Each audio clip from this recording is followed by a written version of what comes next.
El nombre de denúncies posades per mals estacionaments a Girona ha disminuït dràsticament, segons fons de la policia municipal. En un any s'han interposat gairebé 2.000 denúncies menys.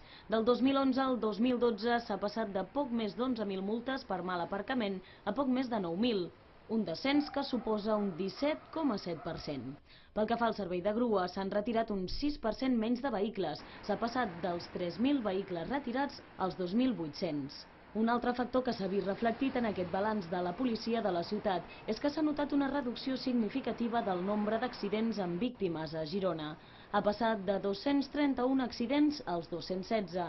El cos policial creu que el motiu d'aquests descensos són una major responsabilitat dels conductors, el manteniment dels controls preventius, els nous espais d'estacionament, com també la correcció dels criteris de denúncia, sobretot en matèria d'estacionament.